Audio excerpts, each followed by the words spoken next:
Ramadan, Ramadan, Ramadan, Ramadan, Ramadan, Ramadan, Ramadan. أقسام الاعتكاف.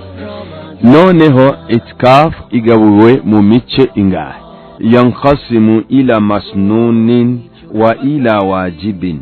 اعتكاف ريروز إجابوه مميتش hariho itikaf masnun nuvuga ngo itikaf sunna, itikafu ya sunna. Hakabaho na itikaf wajibu, itikafu ari itegeko kuyikora.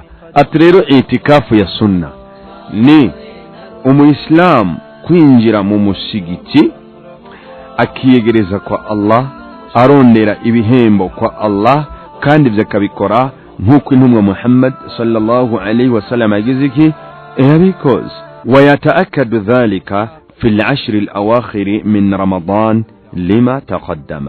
أتريرو إتكاف يا سنة ikogwa mu minsi 10 ya nyuma irangiriza ukwezi kwa Ramadan. Rero acakurikira itikafu ya wajibu, itikafu yitegeko. Itikafu yitegeko ngo ni ico umuntu wenyene ubwiwe yiyemerera ku gatwe kiwe.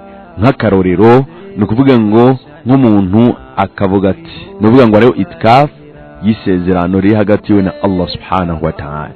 Nk'umuntu akavuga ngo jewe umunsi munaka nzoja muri itikafu, nzokora itikafu kubwa Allah naho batari muri Ramazan. Iyi itikafu yitegeko ni itikafu ikorwa naho batari mu Ramazani. Byumva bitahuwe ni mu minsi sanzwe, mu bihe bisanzwe, mu mezi sanzwe.